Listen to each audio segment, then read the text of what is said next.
veux te dire merci pour ce que tu as fait pour moi.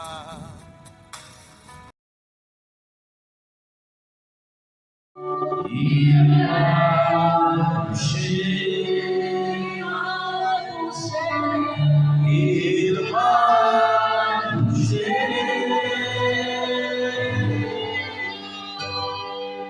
mais j'ai envie le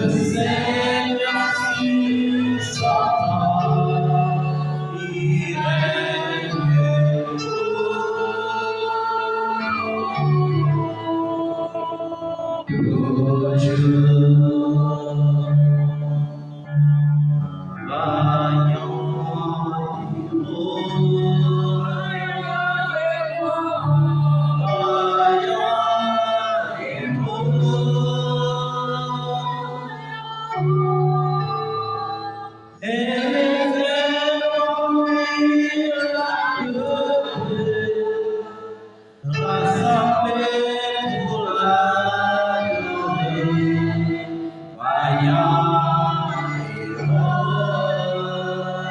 sa table, il règne toujours.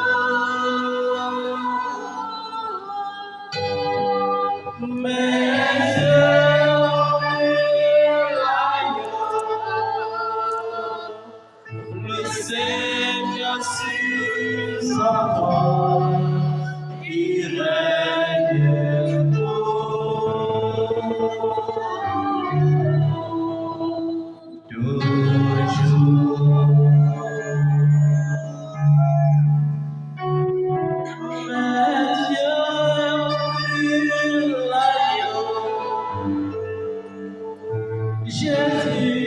Jésus sur sa trône, mais l'agneau,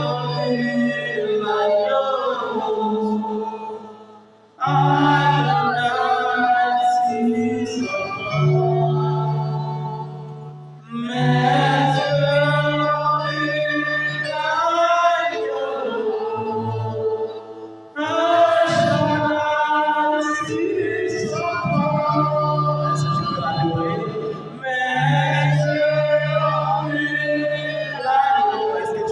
Jésus ce matin, le Seigneur sur sa trône. Est-ce que tu peux le voir, bien-aimé? Mais Dieu l'agneau, mon Jésus sur sa trône. Est-ce que tu peux le contempler? Mais Dieu l'agneau,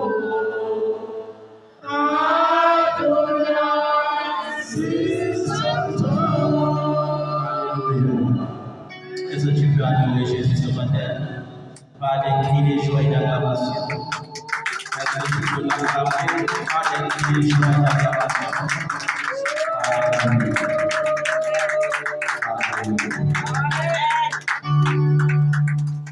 Ce matin, nous allons évoquer encore le nom de Jésus. Vous savez, Jésus est fidèle. Amen. Et si tu ne le sais pas, tu ne peux pas savoir. Ce que Jésus fait pour moi au quotidien est vraiment indescriptible. On dit que la vie d'un serviteur de Dieu est comme la vie, le sort d'un serviteur de Dieu est comme le sort d'un soldat. Il y a des jours où je dois sortir à 1h du matin, prendre la route et être de retour à Yaoundé obligatoirement. Si tu n'as pas Jésus, tu ne peux pas faire ça. Amen. Amen. Il y a des gens qui ne savent pas. Mais hier, à 2h du matin, j'avais pris la route pour Bafoussam. Et ce n'est qu'à 22h hier que j'étais de retour sur Yaoundé. Je rends grâce à Dieu parce qu'il est mon guide. Il est un guide qui n'échoue pas. Amen. Quand on rentre comme ça, on voit des accidents et on se dit, waouh, qu'est-ce qu'on a fait pour mériter la protection de Dieu? Parce que quand tu roules sur l'axe lourd, tu te rends compte que tu ne prends pas tellement de précautions, mais le Seigneur te conduit jusqu'à jusqu'à bon port. Amen. Bien souvent, ce n'est pas parce que nous le prions plus que les autres, mais c'est tout simplement sa grâce. C'est parce qu'il nous aime. Amen. Alléluia. Amen. J'invoque le nom de Jésus. Et il a dit dans sa parole que là où 2 ou 3 sont rassemblés en son nom, il est présent. Amen. Amen. Là où 2 sont rassemblés en son nom, il est comment? Il est présent. Bien souvent, nous croyons que Jésus est présent seulement là où il y a un grand nombre. On ne refuse pas. Il peut être présent là où il y a un grand nombre, comme il ne peut pas être présent. Amen. Il peut être présent là où il y a un petit nombre, comme il ne peut pas être présent. Jésus est présent là où l'amour de Dieu se manifeste. Amen. Partout où l'amour de Dieu se manifeste, il est présent. Amen. Amen. Pour bien dire, je ne savais pas si ce matin, j'allais me lever. Parce que le froid de l'Ouest m'a tellement traumatisé avec le rhume. Vérité. J'étais tellement cassé. Mais Jésus, il est le soutien de ma chair. Alléluia. Et même, il se glorifie même dans les faiblesses, comme il avait dit à l'apôtre Paul. Et ce matin, j'aimerais que tu t'humilies devant le Seigneur. Peu importe l'endroit où tu te trouves, je veux que tu t'humilies devant le Seigneur. L'humilité précède la gloire. S'humilier devant sa face, c'est appeler bien sa gloire à exister. Il faut que tu te prosternes devant le Seigneur pour reconnaître que tu es un pécheur. Est-ce que tu peux t'humilier devant Jésus?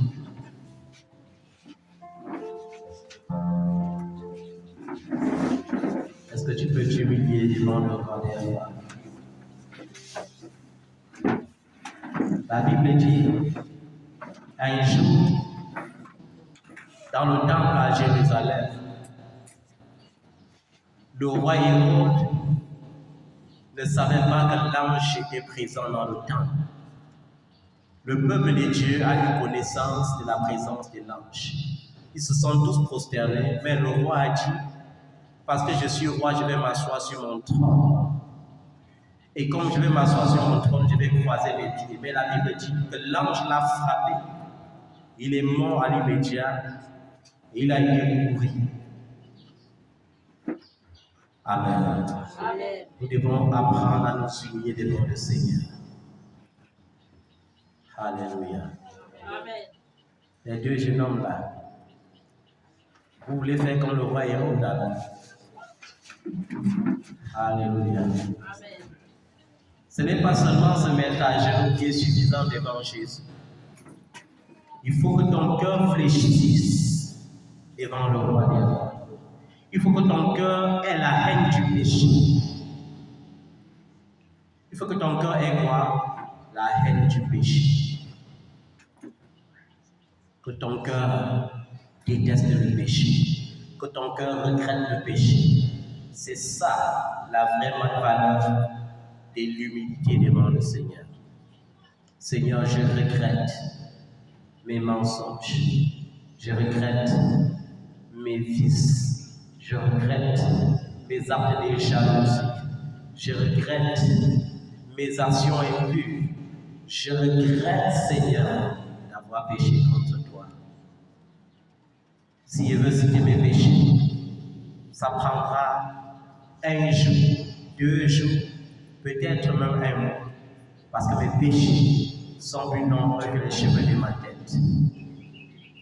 Seigneur, en juste mot, je veux reconnaître que je suis impur et te supplier de me pardonner. Seigneur, je te supplie pour ce peuple. Je ressens dans ce peuple l'impudicité, l'impureté, la dissolution, les manipulations. Seigneur, pardonne. Pardonne, Papa. Je te supplie. Pardonne et débarrasse-nous de notre tunique qui est souillée par le péché. Délivre-nous de notre tunique qui est souillée par l'iniquité. Et accorde-nous la joie de ton salut. Ce que tu désires, ce qui est la vérité dans nos cœurs. Nous voulons cette vérité dans nos cœurs ce matin. C'est pourquoi, Papa, accorde ta miséricorde et ta compassion et pardon. Car nous nous sommes humiliés devant ta face. Et nous prions, Seigneur, que tu te repentes de la coupe de ta colère qui était destinée sur nous. Pardon, Seigneur. Nous ne voulons pas que Satan saisisse l'occasion du péché pour tourmenter nos vies. Pardon, Papa. Nous voulons un mois de juin sanctifié, un mois de juin purifié par le sang de l'agneau Jésus. Oui, Papa, merci pour ta miséricorde. Merci pour ta compassion qui tue à toujours. Merci pour ta miséricorde. Nous croyons que tu nous as pardonnés. Nous croyons que tu nous as sanctifiés. Nous croyons que tu nous as purifiés. Et nous te rendons gloire, honneur, magnificence. Au nom de Jésus. Amen. Amen. Amen. Est-ce que tu peux te mettre sur tes pieds? Est-ce que tu peux dire, Saint-Esprit, j'ai besoin de toi? Saint-Esprit, j'ai besoin de toi. Est-ce que tu peux dire, Saint-Esprit, j'ai besoin de toi? Saint-Esprit, j'ai besoin de toi. Saint-Esprit, j'ai besoin de toi. Saint-Esprit, j'ai besoin de toi. Viens occuper la première place dans ma vie. Viens commencer la première place dans ma vie. Occupe la première place dans mon cœur, Occupe la première place dans mon cœur, dans mes pensées dans mes pensées et dans mon être. et dans mon être. Au nom de Jésus. Au nom de Jésus. Amen. Viens nous enseigner la vérité. Viens nous enseigner la vérité. Viens nous enseigner la profondeur de Dieu. Viens nous enseigner la profondeur de Dieu. C'est toi le professeur par excellence. C'est toi le professeur par excellence. Saint-Esprit, Saint-Esprit, manifeste-toi. manifeste-toi. Au nom de Jésus. Au nom de Jésus. Amen. Je te donne ma vie.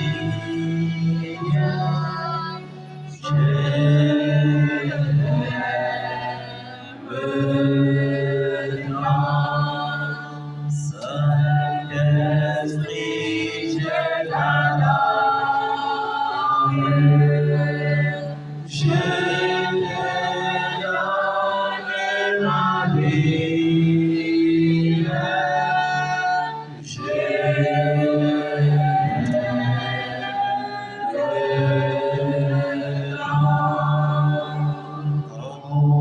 Consolateur, je t'adore.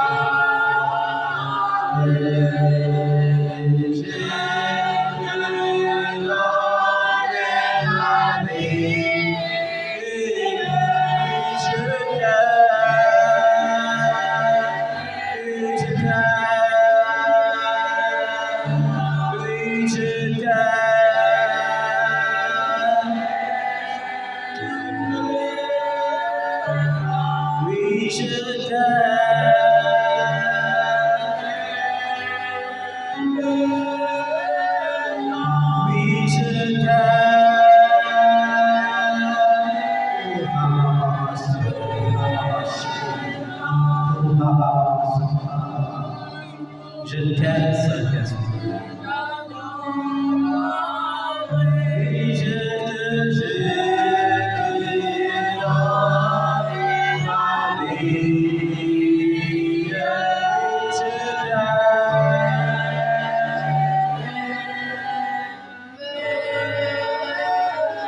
agneau de Dieu.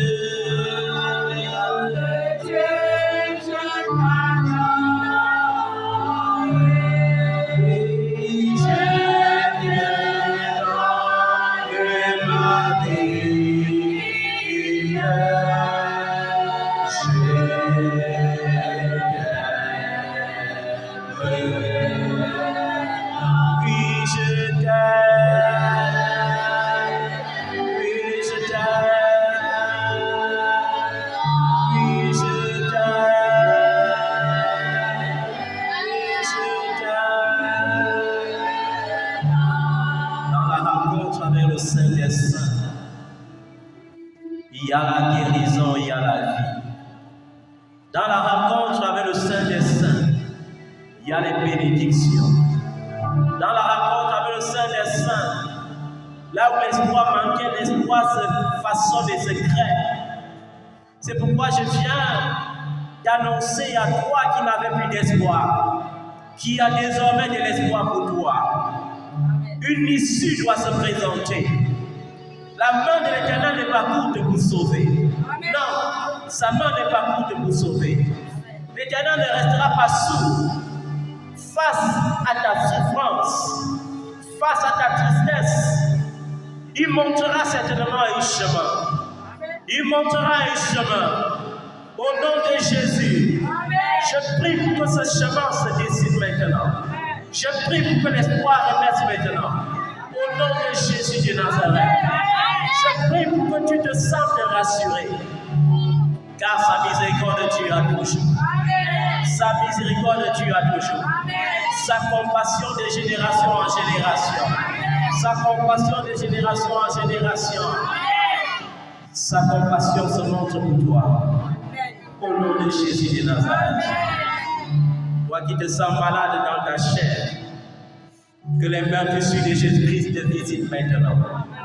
Que les meurtrissures de Jésus-Christ te visitent maintenant. Que les meurtrissures de Jésus-Christ te visitent maintenant. Au nom de Jésus, sois visité. Il n'a pas changé. Il est le même hier, aujourd'hui et éternellement. Il a dit qu'il fait sortir le pauvre et l'indigent du fumier et le fait asseoir à la table avec les grands. Toi qui es méprisé dans ta famille à cause de ta condition d'humiliation, sache-le, l'Éternel fera pour toi ce qu'il avait fait pour Joseph. Il fera pour toi ce qu'il avait fait pour David. Il t'élèvera pour sa gloire. Il te fera asseoir à la table avec les grands. Sa bénédiction te surprendra. Et ici, tu seras un sujet de prodige dans ta génération. Un sujet de prodige pour plusieurs. Maintenant, tu te sens découragé. Tu déprimes. Et tu te demandes s'il doit agir. Tu te demandes si ça ira. Tu te demandes, voilà Seigneur, nous sommes là au mois de juin. Dois-je continuer à espérer? Mais le Seigneur te dit ce matin, il y a de l'espoir pour toi. Ce qu'il a dit s'accomplira. S'il a prévu quelque chose pour toi en 2023, il le fera certainement. Il est le Dieu qui n'est jamais en retard. Il le fera. Amen. Il est fidèle. Amen. Reste fidèle. Amen. Demeure dans la lumière. Il est fidèle. Ce matin, nous allons parler de quelque chose de nouveau. Par la grâce de Dieu. Quand tu lis la Bible, il y a des endroits où tu crois qu'il y a contradiction. Il y a des endroits qui te troublent même. Tu te dis, mais comment Dieu dit quelque chose ici, mais il dit encore son contraire là-bas. Tu le dis seulement parce que tu ne comprends pas. Amen. Mais lorsque tu communies avec le Saint-Esprit, le professeur par excellence, tu te rends compte qu'il est impossible que Dieu se contredise. Amen. Dieu ne peut pas se contredire. Amen. Amen. Nous allons rentrer sur quelque chose qui cause beaucoup de contradictions avant d'aborder le thème de ce jour, qui est centré sur chrétien demeure dans la lumière. Chrétien demeure dans la lumière. Il y a beaucoup de chrétiens qui sont dans les ténèbres aujourd'hui et qui pensent encore être dans la lumière. Je vais prendre l'exemple dans Matthieu 7.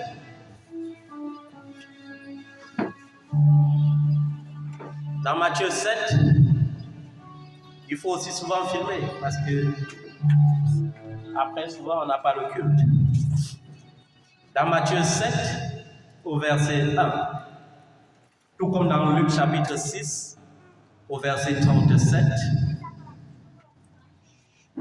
Si on lit Matthieu 7, je veux qu'on se mette debout.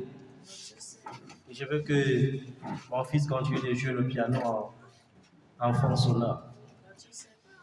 Si on lit Matthieu 7, verset 1, C'est le verset fétiche des chrétiens qui aiment les ténèbres. C'est ce verset. Ils ne peuvent pas mémoriser la Bible, mais ce verset, ils ont toujours ça. C'est ça qu'ils mémorisent le plus. Ne jugez point, afin que vous ne soyez point jugés. Amen. Amen. Ça, c'est un verset que beaucoup de chrétiens aiment. C'est toujours ça qu'ils ont dans la bouche. Et quand tu veux les parler, frère, tu juges beaucoup. L'homme de Dieu là, il a l'évangile couteau. Il tire sur tout le monde. Il n'est pas souple. Il n'y a pas l'amour en lui. Il juge beaucoup. Tout comme dans Luc 6, au verset 37, il est écrit: ne jugez point et vous ne serez point jugés. Et si on lit la suite de ces versets, il y a quelque chose d'intéressant qui en ressort. Amen. Amen. Ce qui est intéressant qui en ressort, c'est que il est écrit: on vous jugera des jugements que vous aurez employés pour juger. Amen. Amen. Mais pourquoi ce même Dieu qui dit ne jugez pas dans les évangiles arrive maintenant dans les lettres des apôtres, dans 1 Corinthiens 6, au verset 2 en particulier, il dit: ne savez-vous pas que les saints jugeront le monde? Vous n'êtes pas donc indignes des mois de jugement. Il nous dit, lui qui a dit dans les évangiles, ne jugez pas. Il dit: ne savez-vous pas que vous n'êtes pas indignes des moindres jugements? Amen. Et quand on apprend ces versets, on a tendance à croire qu'il y a contradiction. Il n'y a pas contradiction, bien aimé. Dans les évangiles, personne n'était habité par le Saint-Esprit. Est-ce qu'on se comprend bien? Amen. C'est pourquoi les gens comme Pierre pouvaient être courageux avec les lèvres, mais quand il faut agir, ils fuient. Je vous le dis en vérité, si les gens, les disciples qui avaient marché avec Jésus, étaient habités par le Saint-Esprit, le jour où on le crucifiait, personne n'allait fuir. Amen. Ils allaient dire que vous allez seulement nous crucifier tous. Amen. Amen. C'est pourquoi Pierre qui a fui, Paul qui a persécuté, lorsqu'il est habité par le Saint-Esprit, on le fouette, mais il dit toujours Jésus est Seigneur. Amen. Étienne, on le dose avec les gros cailloux, mais il dit toujours Jésus est Seigneur. Amen. Pourquoi? Parce qu'il est habité par le Saint-Esprit. Amen. Les seules personnes que nous autres, on n'a pas le droit de juger, ce sont les païens. Pourquoi? Parce qu'ils ne connaissent pas Jésus. Mais toi qui es en Christ et qui vis n'importe comment, je dois te juger. Amen. Amen. Amen. Parce que si je ne te juge pas, ça veut dire que j'approuve ce que tu fais. Et ma Bible me dit que je ne dois pas participer à ton péché. Amen. Or, si je te vois en train de vivre dans le péché et j'accepte ton péché par un soi-disant amour, ça veut dire que je participe à ton péché. Amen. L'apôtre Paul a dit dans le livre d'Éphésiens 5, au premier verset, il dit: devenez donc les imitateurs de Dieu, comme des enfants bien-aimés. Amen. Pourquoi il n'a pas dit soyez des imitateurs de Jésus? Il dit devenez des imitateurs de qui? De Dieu. Le premier principe de Dieu, c'est que quoi? Il est saint. Amen. Amen. Et il dit je suis saint, soyez saints. Amen. Amen.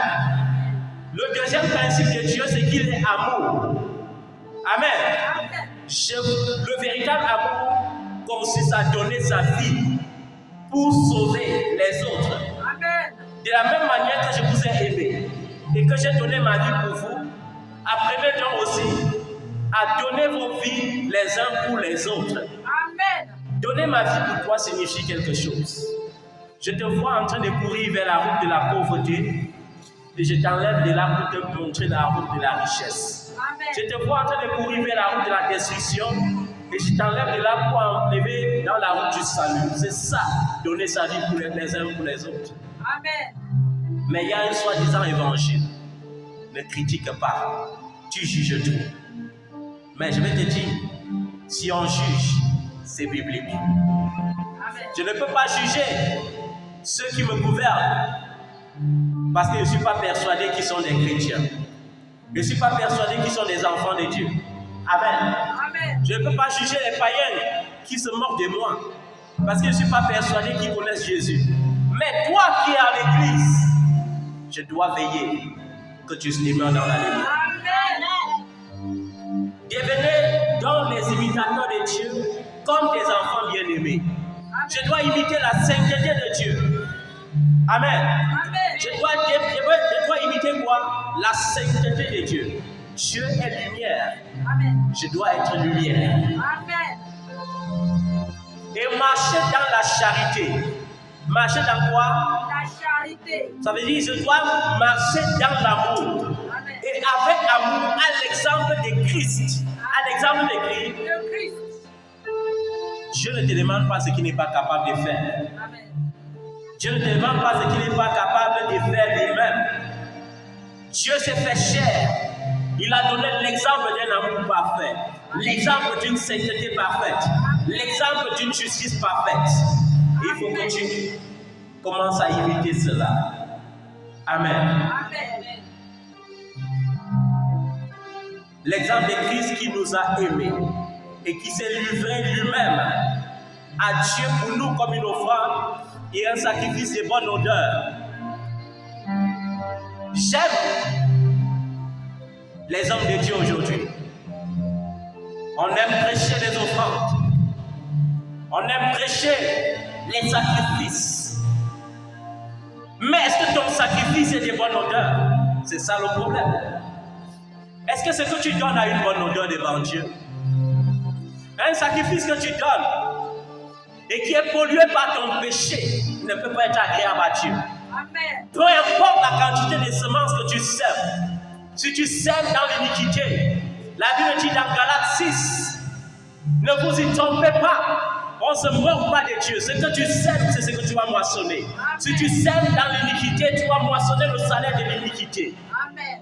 Peu importe ce que ton daddy doit te dire, peu importe ce que ton baba doit te dire, peu importe ce que ton prophète, archi-prophète doit te dire, si tu sèmes dans l'iniquité, tu vas récolter le fruit de l'iniquité.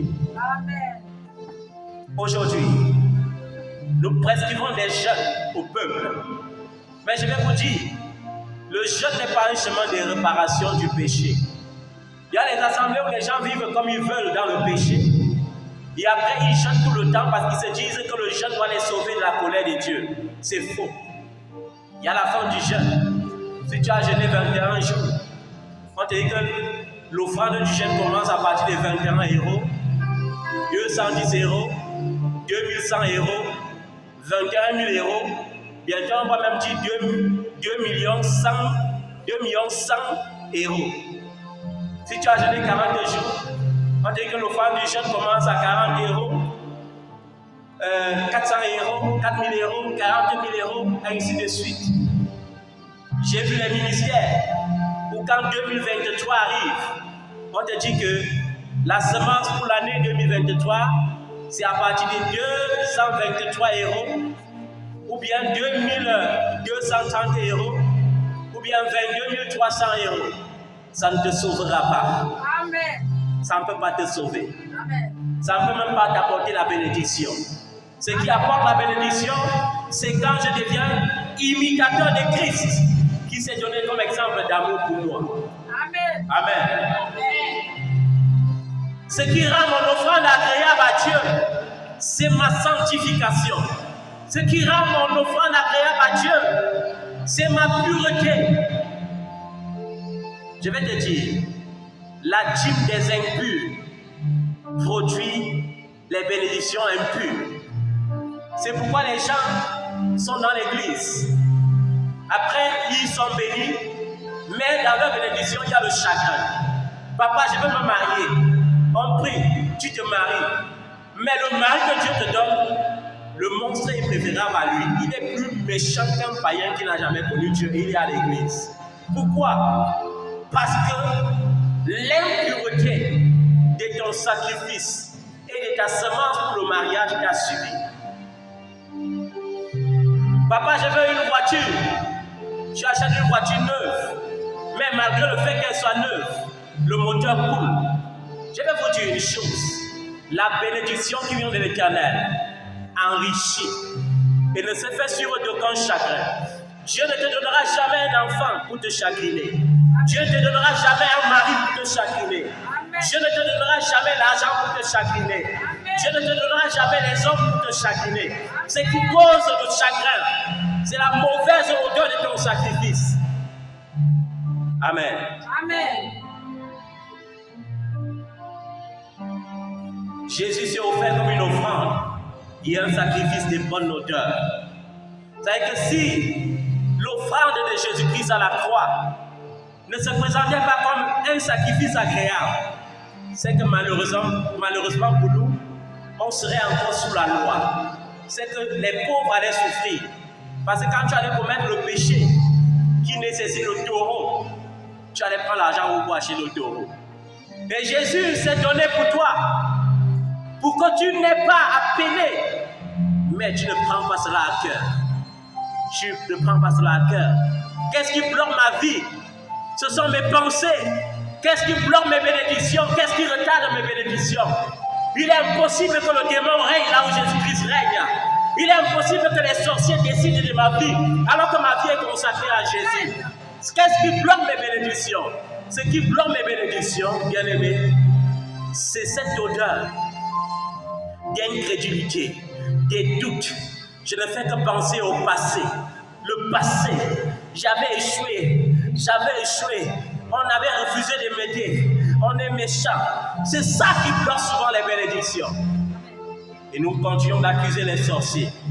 Il n'y a pas de sorcellerie là où Jésus-Christ règne. Il n'y a pas de sorcellerie possible là où Jésus-Christ règne.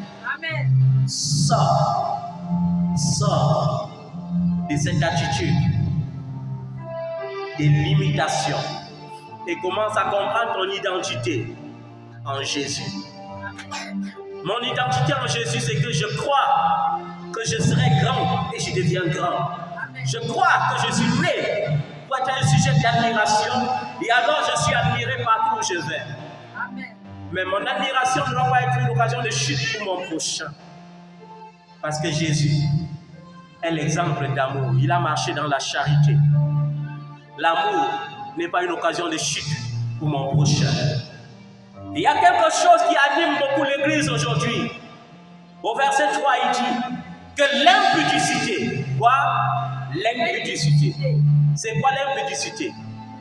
L'impudicité, c'est l'ensemble des impuretés sexuelles. Ça peut être la masturbation. Amen. Amen. Ça peut être les pensées impures. Amen. Ça peut être les revues, les films pornographiques. Amen. Il y a des gens qui sont condamnés à ça. Tu pries, tu jeûnes, mais tu te masturbes. Tu n'es pas un enfant de lumière. Non, quand tu es un enfant de lumière, les désirs de la chair meurent. Quand tu es dans la lumière, les désirs de la chair meurent. Amen. Tu pries, tu finis de prier, tu rentres. Dans ton téléphone, ce qui t'intéresse, ce sont les films impurs. Tu es en danger. Tu es en danger. Tu es en danger. Que l'impudicité, tu es à l'église. Mais le week-end, avant ou après le culte, tu vas trouver un homme marié. Parce qu'il t'a donné son programme, sa femme n'est pas là. Sa femme est peut-être en voyage. Sa femme est peut-être en mission. Et tu vas devenir sa femme pour quelques jours. Je vais te dire, tu crois être heureux, mais tu es malheureux. Amen. Tu es malheureux. Toi qui couches avec les hommes d'autrui. Tu vas chez les hommes mariés. Tu as le courage de te toucher dans leur toilette, de te coucher sur leur lit. Laisse-moi te dire, tu es en danger. Tu es en danger. Et si tu ne quittes pas de là, une grossesse va venir. Quand tu vas vouloir avorter, tu vas mourir. Et quand tu vas mourir, tu vas aller en enfer. La prière des papas ne pourra pas te sauver.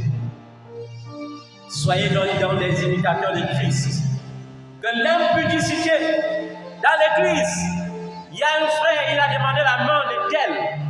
Il a fini de coucher secrètement avec tel. Maintenant, c'est la main de l'autre qu'il demande dans la même assemblée.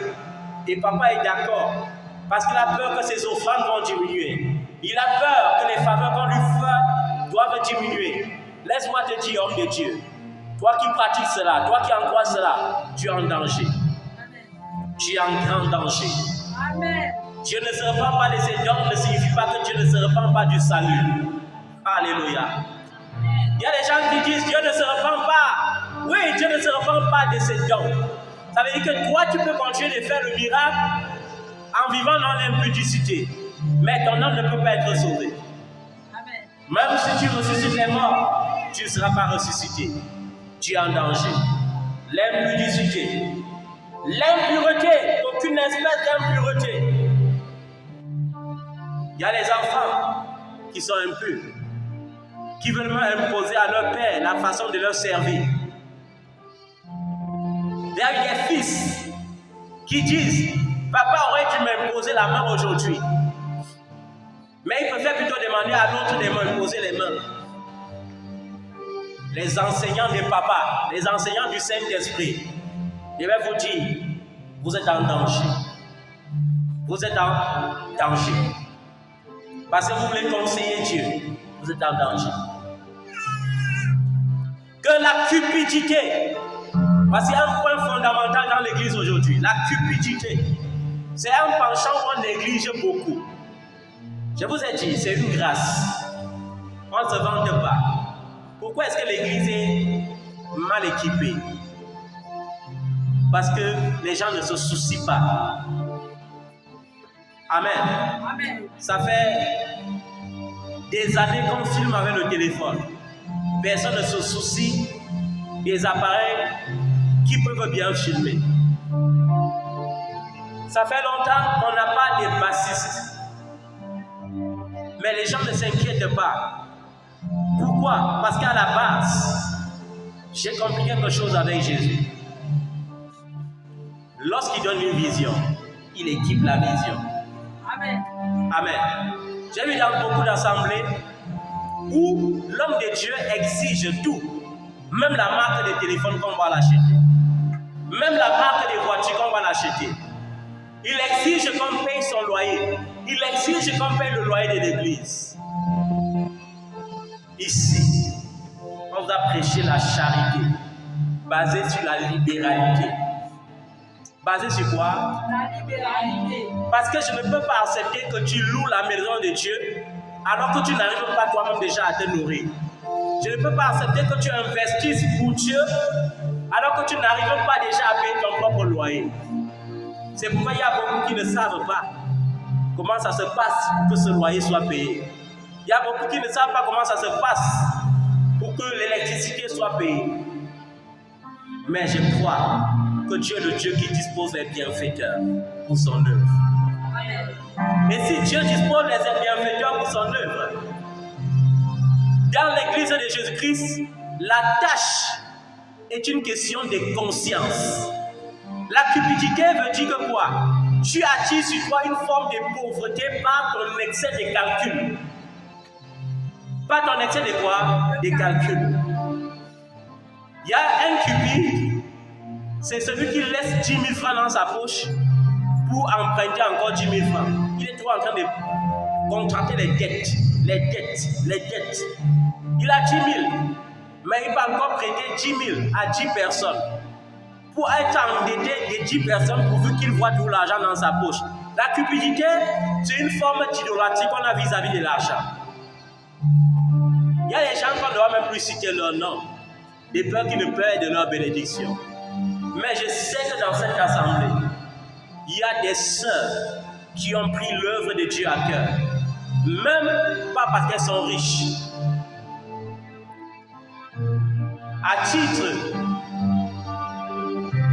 À à titre honorifique parce que le Seigneur demande d'honorer de telles personnes.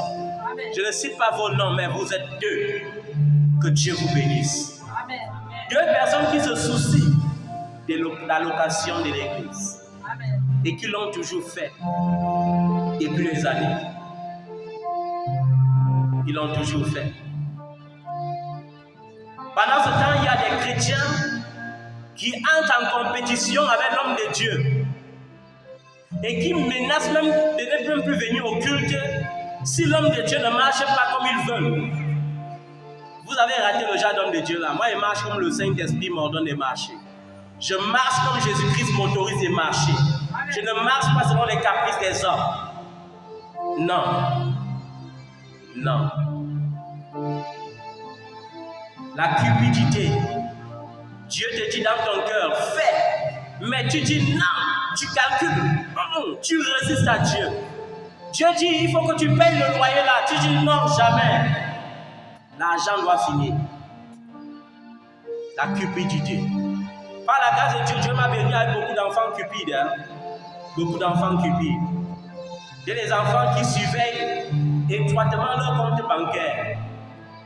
Quand ils viennent à la fin de l'année, c'est pour me dire, papa, cette année, je suis déjà à 150 000 € d'économie.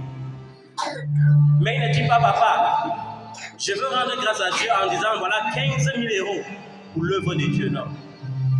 Ça va vous rattraper dans le futur. Si je suis votre source, ça va vous rattraper dans le futur. Parce que ce que vous essayez de faire là, vous amassez, ça va venir crier sur vos enfants, sur vos petits-enfants. Vous allez comprendre que quand c'est Dieu qui donne, on ne joue pas avec ce que Dieu donne. Amen.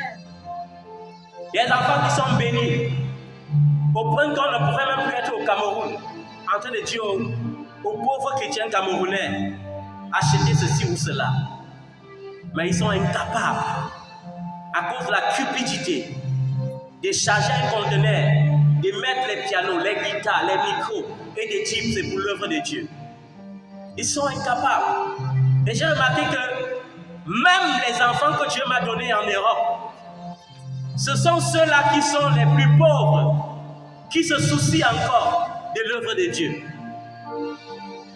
Mais ceux qui peuvent réellement se soucier, ils sont dans l'esprit du calcul. C'est la cupidité. Ils sont en train de calculer. Voilà une vision. Amour en action. Une ONG que le Seigneur a décidé depuis le ciel pour impacter les vies. Objectif, éducation, santé. Enfants déshérités.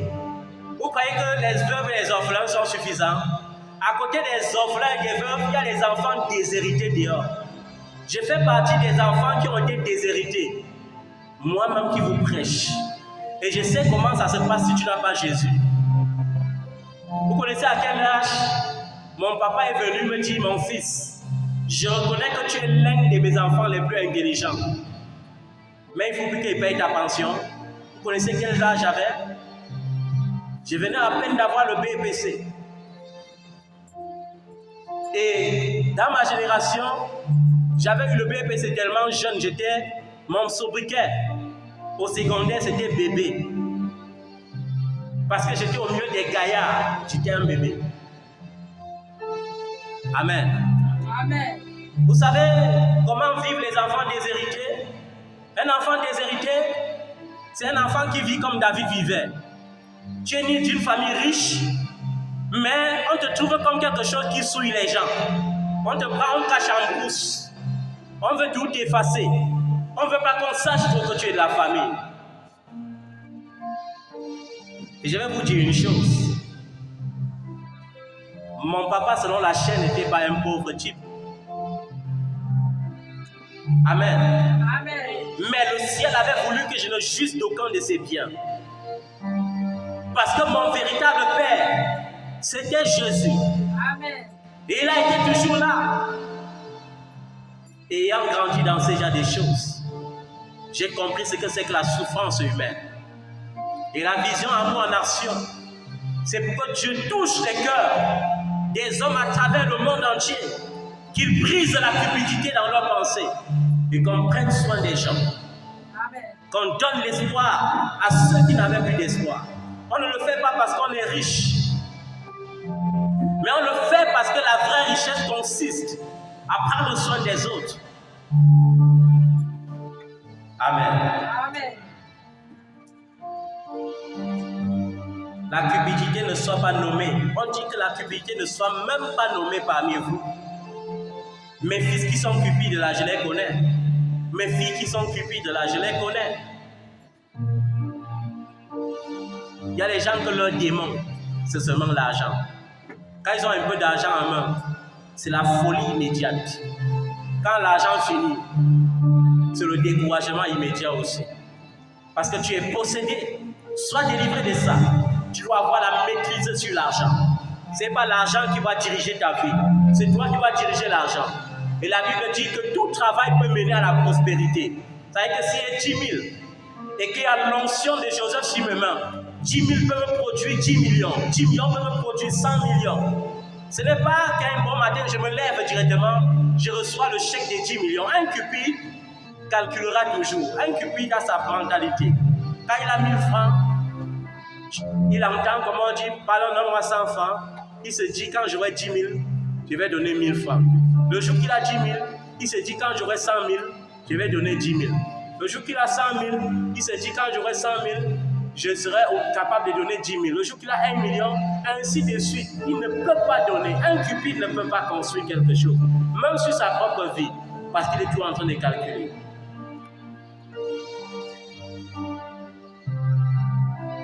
Les saints ne sont pas des cupides.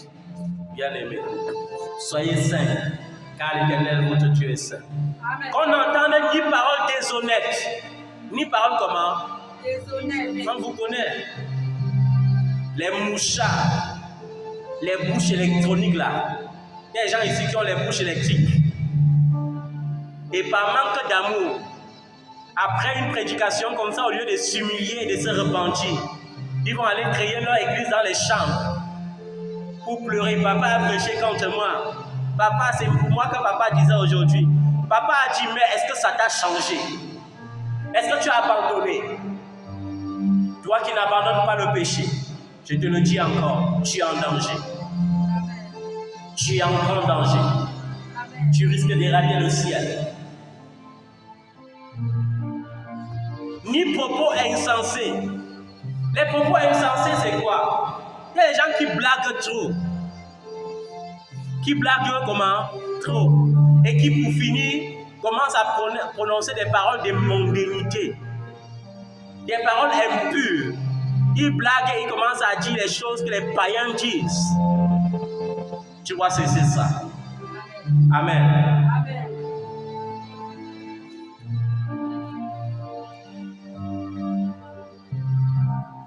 Ni plaisanterie. Il y a des gens qui ne savent pas que les plaisanteries sont un péché. J'ai plaisanté seulement. Qui t'a dit qu'à l'heure là, la personne voulait écouter une plaisanterie? Toi qui plaisantes beaucoup, tu vas savoir. Un saint ne plaisante pas. Amen. Parce que tu peux venir voir un prophète à l'heure où sa pensée est connectée à une sainte colère. Tu veux plaisanter, il décrète la malédiction sur toi. Qu'est-ce qui va te sauver de ça?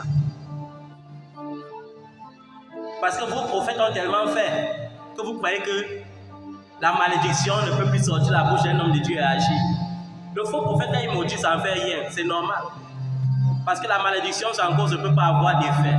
Parce que l'enchantement et la divination ne peuvent pas avoir d'effet sur Israël. Amen. Mais si vous confondez le vrai du faux, il y aura problème. Vous serez en danger. Ces choses que je viens de citer sont contraires à la bienséance. Qu'on entende plutôt des actions de grâce. Amen. Ta bouche doit être une bouche parfumée par des paroles d'action de grâce. Amen. Est-ce qu'on se comprend bien? Amen. Une bouche parfumée par quoi? Par des paroles d'action de grâce.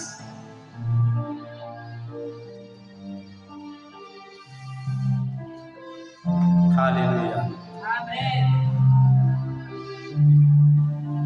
Au verset 5, il dit, car sachez-le bien, aucun impudique ou impur, ou cupide, c'est-à-dire idolâtre. Je vous ai dit que la cupidité est l'amour de l'argent. L'amour de l'argent n'est pas différent de ceux qui partent se prosterner devant les statues des maris.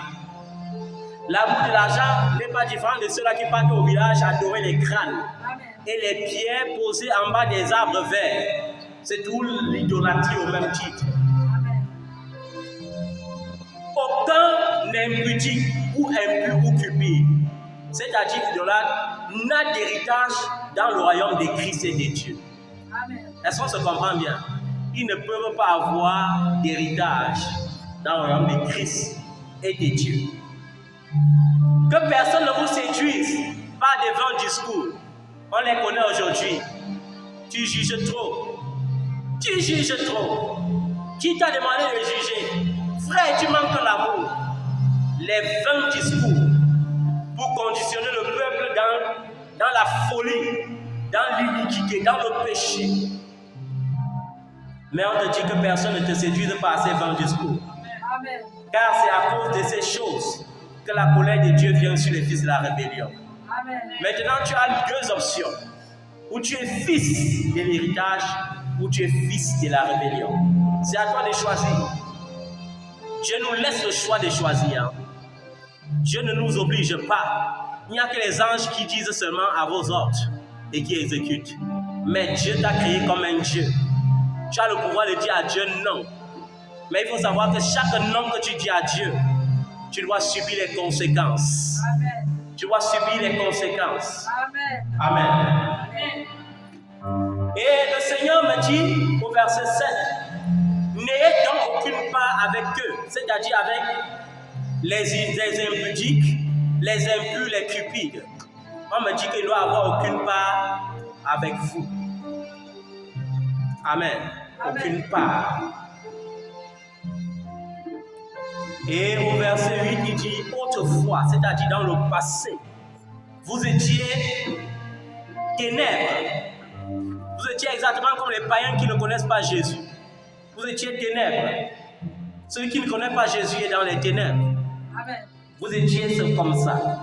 Et maintenant, vous êtes lumière dans le Seigneur. Vous êtes comment? Lumière dans Mais ça ne suffit pas. Marchez donc comme les enfants de lumière. Et c'est ça le problème. Tu as l'église, tu adores, tu loues, tu pries, tu jeûnes. Mais dehors, la colère, numéro 1, c'est toi. Dehors, la méchanceté, numéro 1, c'est toi. Dehors, la fausseté, numéro 1, c'est toi. Dehors, la fornication, c'est toi. C'est terrible, bien-aimé. Je vais vous dire une chose. En matière de concubinage, par exemple, le concubinage que Paul éclaircit dans 1 Corinthiens 7, il dit, femme, as-tu un homme dans ta vie? Ne le chasse pas. Amen. Ça veut dire quoi? Christ t'a trouvé étant déjà dans ça. Est-ce qu'on se comprend bien? Amen. Mais toi, tu es en Christ et tu vas chercher le concubinage. Tu es en danger. Amen. Tu es en danger. Tu es en Christ. Tu as tes rendez-vous de bière, tes rendez-vous de whisky. Tu es en danger. Amen.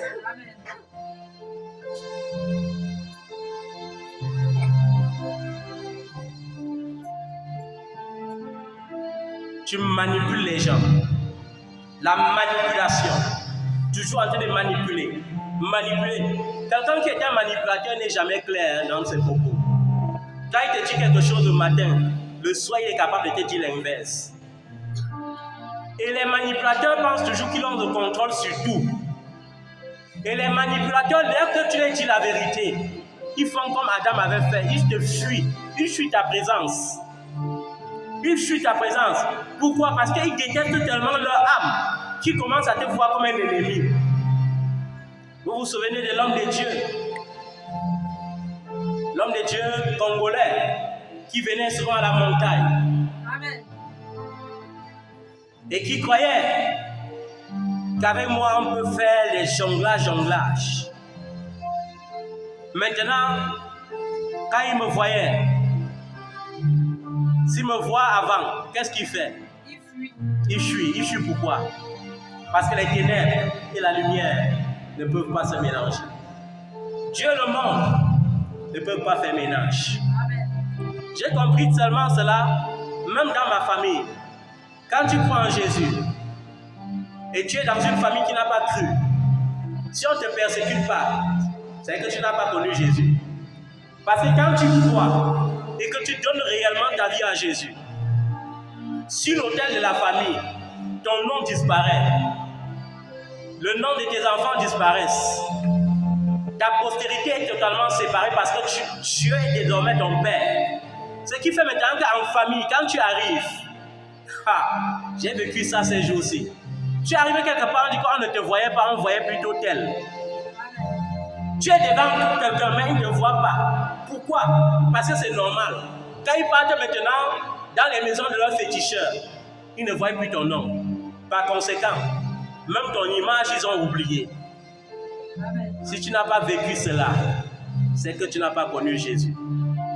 Si tu es chrétien, tu marches en route, les voyants t'interpellent encore pour parler sur ta vie, c'est qu'il y a un problème. Amen. Amen. Si tu es chrétien, on amène ton nom chez le marabout. Le marabout ne crie pas que n'apportez plus le genre de nom là ici, c'est qu'il y a un problème. Amen. Je me rappelle un temps, quelqu'un avait pris mon nom et était allé chez un grand féticheur dans le Noun. Et quand je suis resté à Yaoundé pendant que je priais dans une vision, j'ai vu mon nom placé sur l'autel. Et j'ai vu le marabout crier et dire, pourquoi vous voulez tuer les innocents? Moi, je n'ai rien fait. Pourquoi ce genre de nom vient chez moi? Et je me suis levé un matin, je suis allé rendre visite à la personne. Et je lui ai dit, tu as pris mon nom. Tu allais donner quelque part. Peut-être tu avais raté l'autographe. Je vais même te donner l'autographe de mon nom pour que tu partes encore là-bas. Il était scandalisé. Il se disait que, mais comment ça se passe? Quand je suis parti, personne n'était au courant. Mais il a fait comment pour voir? Parce que quand tu vas devant ce genre d'hôtel, même ton nom, quand ton nom est consacré à l'Éternel, on ne peut plus manipuler ton nom. Amen. On ne peut plus. Alléluia. Amen. Vous voyez comment c'est excellent de demeurer dans la lumière. Les enfants de Dieu qui vivent dans le jonglage là, dans la fausseté, dans l'hypocrisie. Je veux vous interpeller ce matin pour vous faire comprendre que quand vous le faites, c'est votre destinée que vous retardez. Ce n'est pas le mien. Amen. Quand tu vis dans la tromperie et la fausseté, tu retardes tes propres bénédictions. Alléluia. Tu n'es pas en train de retarder quelqu'un d'autre. Ça veut dire que Dieu voulait peut-être qu'en 2023, tu sois dans un autre pays autre que le Cameroun. Mais tu décides d'être quand même au Cameroun. Est-ce que c'est Dieu qui a décidé? C'est toi qui as décidé. Par conséquent, comme Dieu t'entendait par là-bas, il n'est plus avec toi ici. Et quand la présence de Dieu n'est plus avec toi, tu es condamné à faire comment? À souffrir. Amen. Il y a des gens que leur simple blocage, c'est la fausseté, l'hypocrisie. Ils sont vrais avec personne. Ils ne sont pas vrais avec papa. Ils ne sont pas vrais avec Jésus. Ils ne sont même pas vrais avec eux-mêmes. Toujours la manipulation. Tu es en danger. Amen. Papa te soutient, non? Mais Dieu peut t'abandonner. Et si Dieu t'abandonne, papa sera obligé de t'abandonner. Est-ce que tu sais ça? Même si papa ne t'abandonne pas, les enfants qui ont déjà goûté au châtiment ici, là, quand tu es dans le châtiment, la seule chose qu'il peut te dire, c'est que ça reste tel nombre de temps, non? Est-ce qu'il peut changer le temps là? Est-ce qu'il peut changer? Je ne peux pas changer. Il y a une de vos sœurs, je lui avais dit, pendant qu'elle était au début de ses pleurs, je lui ai dit, tu vas attendre comme ça 3 ans, non, ça ne vaut pas la peine de pleurer. 3 ans, ce n'est pas 3 jours, hein? 3 ans, ce n'est pas 3 jours. Et ce n'est qu'après les 3 ans que les choses pouvaient redevenir normales pour sa vie. Est-ce que c'était une malédiction qui venait de moi? Non. Ça venait de son alliance avec Dieu. Et qui suis-je? À un moment donné, Moïse a intercédé pour le peuple. Dieu a dit jamais. Cette fois-ci, il est décidé. Tu vas rentrer au désert avec eux. Ils vont tous mourir. Ils ne vont pas entrer dans mon repos. Amen. Vous croyez que l'intercession du Père pour vos erreurs n'a pas aussi le nombre. Tu dis 7 fois le juste tombe, 7 fois l'Éternel le relève. Tu dis ça pour te consoler, mais quand tu vas tomber 9 fois, tu vas créer ta part de verset biblique. Tu vas aller dans la Bible modifier l'endroit là et dire que 9 fois le juste tombe, 9 fois le Seigneur le relève. Tu es en danger. Tu es en quoi? En danger. Commence à compter les nombres de fois que tu es tombé dans le même péché. Si ça atteint 7, fais attention, tu es en super danger. 7 fois le juste tombe, 7 fois l'Éternel le relève. On n'a pas dit 8 fois, on n'a pas dit 9 fois, on n'a pas dit 10 fois. Vous qui vous consolez par les versets bibliques, Dieu est miséricordieux, Dieu est compatissant, Dieu est amour. Dans l'amour, on fouette. Amen. Dans l'amour, on tape avec la verge.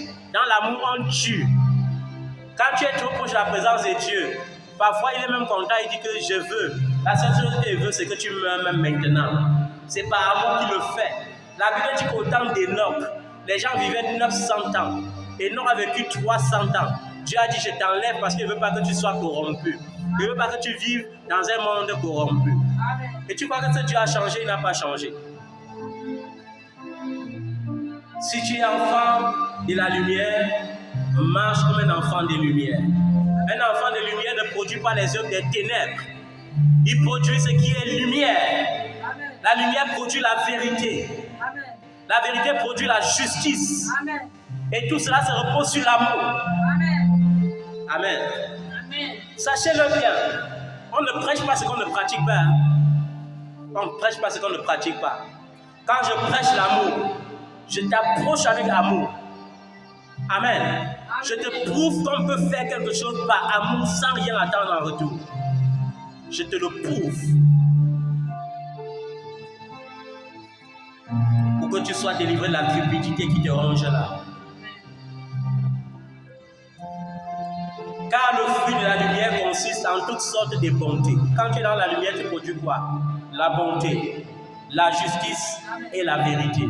Amen. Bonté, justice, vérité. Ça va être la devise de ta vie. Bonté, justice, vérité.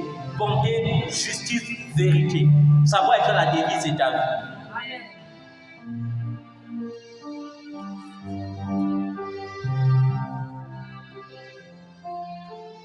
Examiner ce qui est agréable au Seigneur.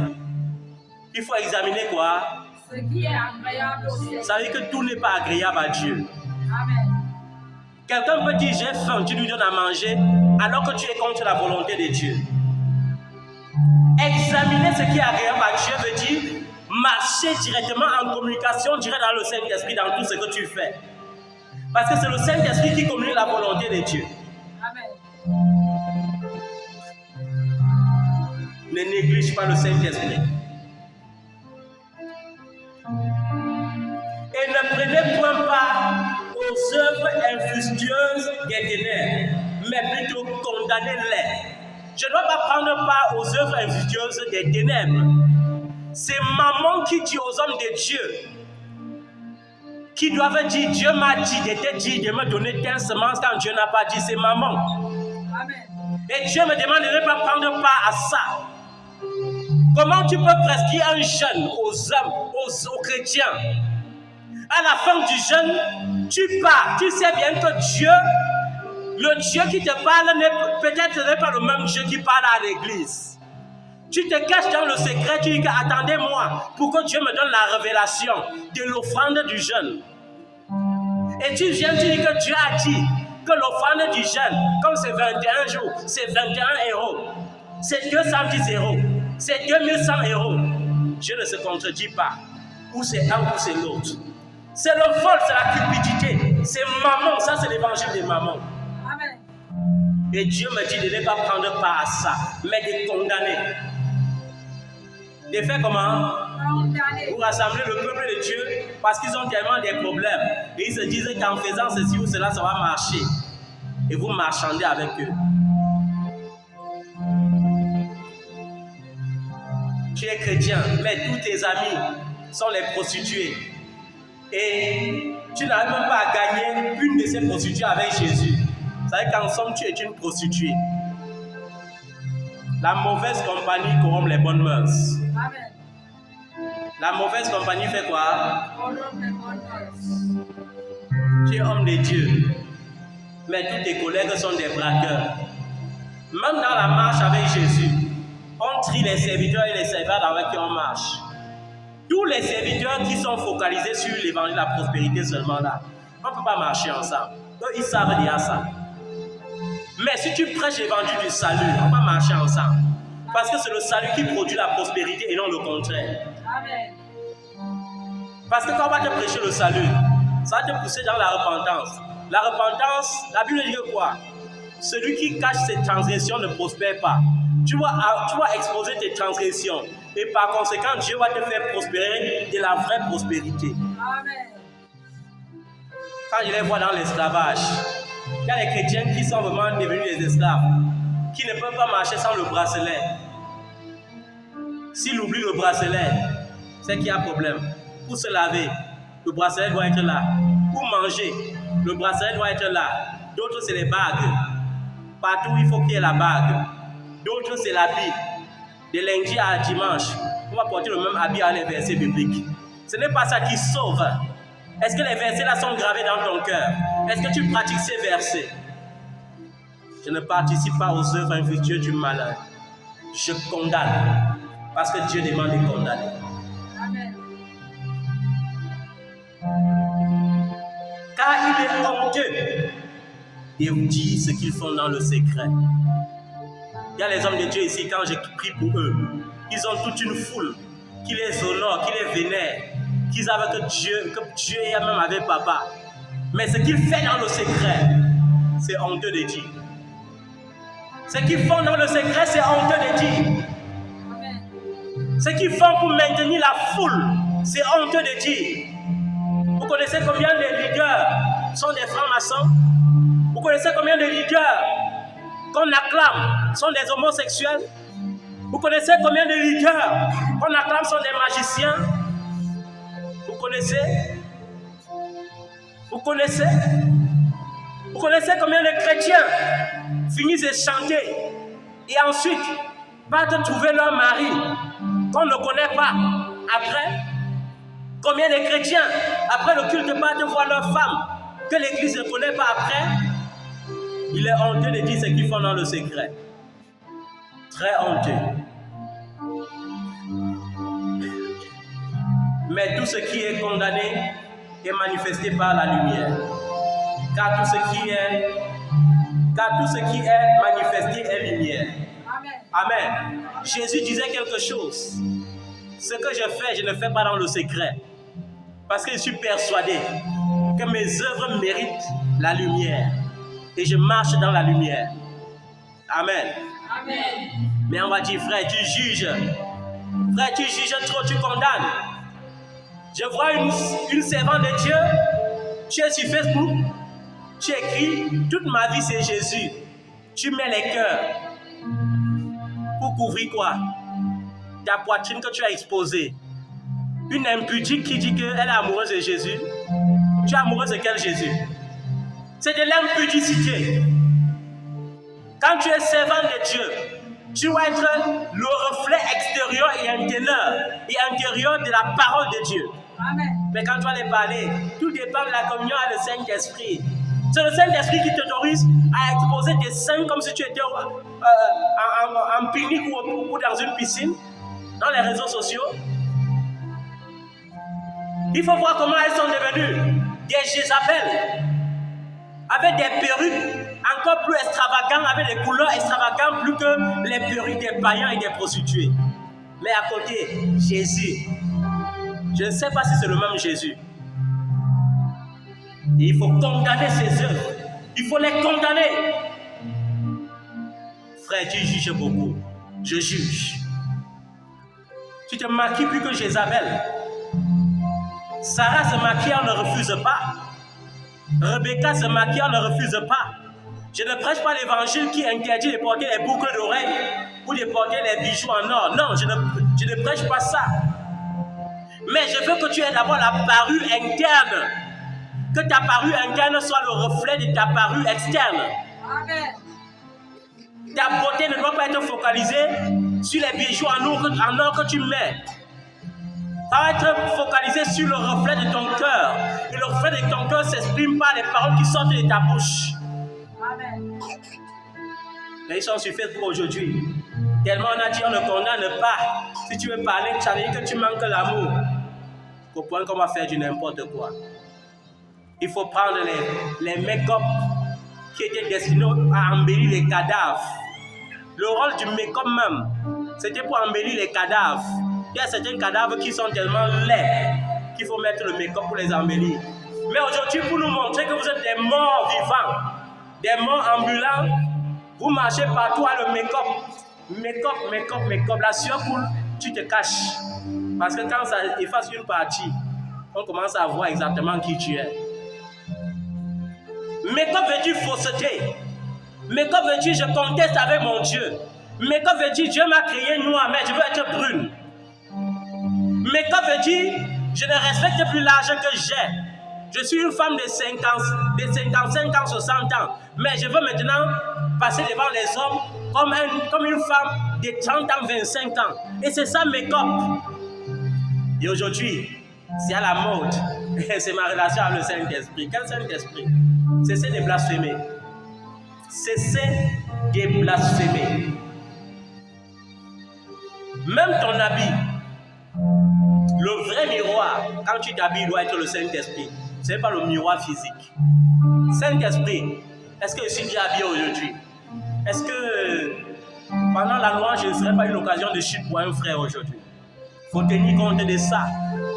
Après, maman me dit, le frère pêche parce qu'il n'était pas... Ses yeux ne sont pas encore morts. Ton corps était mort avant que tu aies mis les yeux du frère en danger. Le frère n'est pas encore mort. Il faut que ses yeux meurent. Il faut que ses yeux meurent. Ne touchez pas à ce qui est impur. Ton Dieu est saint. Il veut que tu sois saint. Amen. Ta devise doit être quoi? Bonté, justice et vérité. Bonté, justice et vérité. Ça va être ta devise. Amen. Amen. Ça va être quoi? Amen. J'espère que vous avez compris. Amen. J'espère qu'on s'est très bien compris ce matin. Amen. J'espère qu'on s'est très bien compris ce matin. Amen. Ta devise doit être bonté, justice et vérité. Amen. Amen. Et le reflet de ta vie doit être amour, joie, paix, patience, bonté, bénignité, fidélité, douceur et tempérance. Amen. Galates chapitre 6, verset 22. Tu dois être le reflet du fruit de l'Esprit de Dieu. Amen. Amen. Amen. Je veux que tu te mettes sur tes pieds.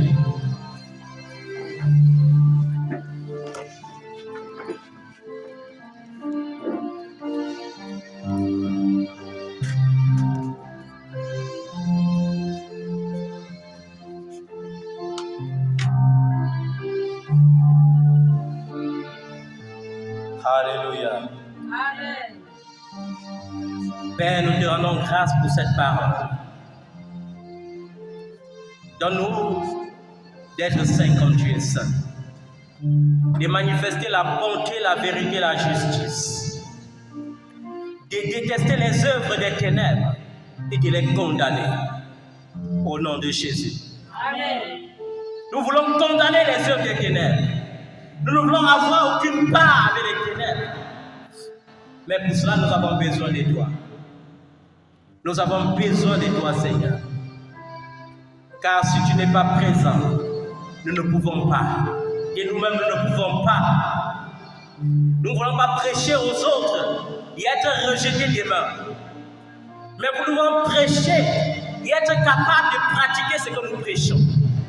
Être capable d'accomplir fidèlement la vérité que nous enseignons. Seigneur, accorde la grâce à ton peuple d'être délivré des œuvres des ténèbres au nom de Jésus.